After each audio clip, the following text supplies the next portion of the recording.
په نیمروز ولایت کې نظامي تمرینات ترسره شول. سلام درنو لیدونکو، ستړي مشي. د دریم سرحدي کنډک د راپور پر اساس د نیمروز ولایت د دریم سرحدي کنډک سرحدي ځواکونو نظامي تمرینات ترسره او همدارنګه یې د یو شمېر غټو سلاحو تمرینات هم وکړل.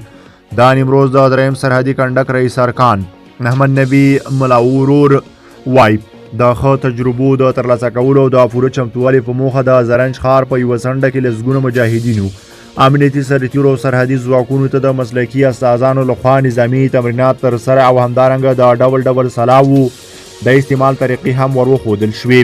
دا ورته مهال د یاد کنډک مجاهدین چې نظامي تمرینات یې ترسره کړي خوښ دي او دا ډول تمرینات یې د وطن او سرحداتو د ساتنې په وړاندې اړین وبلل.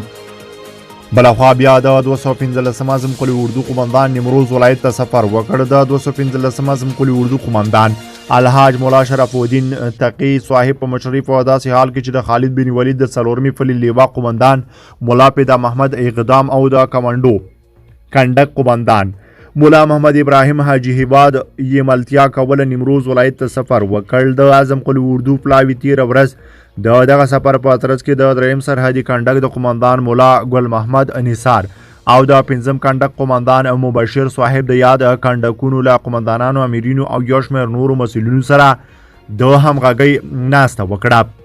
د 215 اعظم قلی اردو قماندان الحاج مولا شرف الدین تقی صاحب د ناستې پر مهال پر ښو کړنو او د امنیتي ځواکونو ترمنځ پر زیاتو همغږیو ټینګار وکړه او وروستۍ نښتې ته په اشارې سره یې وویلې چې اسلامي امارات د سرحداتو ساتنه خپل مسؤلیت ګڼي او د ګاونډیو سره د ډیپلوماټیکو اړیکو د رامنځته کولو او پاللو په موخه پوره ژمنتیا لري.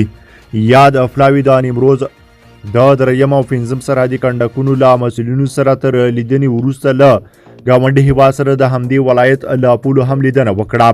همداراز یې د سرحدي ټولیو له مسؤلینو او مجاهدینو سره په لیدنه کې د هغوی د ستونزو د اورېدو پر مهال د دوی د ستونزو د حل په موخه د همکارۍ ژمنه وکړله او سرحدي ځواکونه یې د هیواد د پولو ځمکنۍ بشپړتیا او خپلواکۍ ساتونکي وبلل. ښاغلي حاجي تقي د پولو ساتنه د سرحدي ځواکونو د اساسي مسؤلیتونو څخه یاد کړل.